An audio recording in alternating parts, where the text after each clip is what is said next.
আসসালামু আলাইকুম ওয়া রাহমাতুল্লাহ। আজকে আপনাদেরকে এমন একটা গল্প শোনাবো যেটা আমের আল মাহদি আল মনসুর গাদ্দাফি নামক এক লিবিয়ান যুবকের জীবন। সবসময় আমরা যেভাবে পরিকল্পনা করি সেভাবে চলে না, মাঝে মাঝে সব কিছু ভেঙে পড়ে বলে মনে হয়। কিন্তু প্রায় প্রতিটি বিলম্ব বা হতাশার পিছনে একটি লুকানো জ্ঞান থাকে। এখানে একটি বাস্তব গল্প যা সুন্দরভাবে এই সত্যটিকে প্রকাশ করে। আমের আল মাহদি মনসুর আল গাদ্দাফি নামের লিবিয়ার এক যুবক পবিত্র মক্কায় তীর্থযাত্রা করার তিনি প্রয়োজনীয় সব প্রস্তুতি নিয়ে উত্তেজনা এবং আশাপূর্ণ বিমানবন্দরের দিকে এগিয়ে যান। যেইমাত্র সে এয়ারপোর্টে পৌঁছালো, তার নাম নিয়ে নিরাপত্তা সংক্রান্ত একটি সমস্যা দেখা দিল। নিরাপত্তা বাহিনীর লোকেরা তাকে বলল, একটু অপেক্ষা করো, আমরা চেষ্টা করছি সমস্যাটা সমাধান করতে।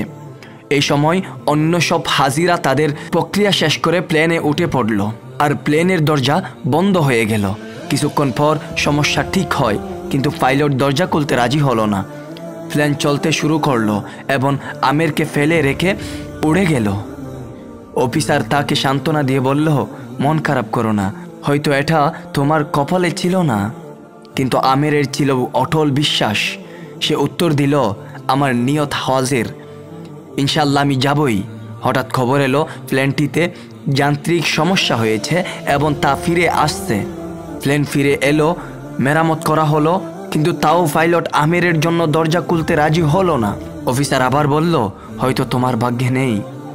কিন্তু আমের ছিল দৃঢ় প্রতিজ্ঞা, স্থির এবং দৃঢ় চেতা। সে বলল, আমার নিয়ত হজের, ইনশাল্লাহ আমি যাবই। প্লেন আবার উড়ে গেল। কিছুক্ষণ পর আরেকটি খবর এলো, প্লেনে আবারও সমস্যা হয়েছে। এবার নিজেই পাইলট বললেন, আমি আর উড়ব না যতক্ষণ না আমের প্লেনে উঠে। আহা, শেষ পর্যন্ত আমের প্লেনে উঠল। সৌদি এয়ারপোর্ট থেকে সে একটি ভিডিও করল। তার আনন্দ ছিল বর্ণনার বাইরে।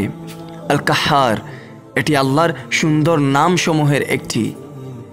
এর অর্থ আল্লাহ করুণগুলোকে প্রশস্ত করেন। এই গল্পের নৈতিকতা হলো, কখনো দুঃখিত হবেন না বা আশা হারাবেন না। আল্লাহ তোমার জন্য যা লিখে রেখেছেন তা তোমার কাছে পৌঁছে দিবে। যতই বাধা আসুক না কেন, তার আশীর্বাদ কেউ থামাতে পারবে না। এবং যখন কিছু ঘটে না, হয়তো তা বোঝানো হয়নি, তবুও ভালো কিছু হয়।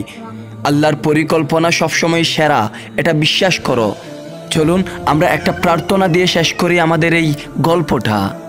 হে আল্লাহ, যদিও আমি ত্রুটিপূর্ণ বা স্বল্প পরিমাণে পড়ে গেছি, তবুও আশা নিয়ে তোমার দিকে ফিরে এসেছি। আমাকে বা যারা আমিন বলে সবাইকে হজের সম্মান দাও। আমি এটার যোগ্য বলে নয়, কিন্তু তুমি পরম দয়ালু বলে। আমার কোনো শক্তি নেই, কোনো শক্তি নেই, তুমি আমাকে যা দিয়েছো তা ছাড়া। আমিন সুম্মা আমিন ইয়া রব্বাল আলামিন।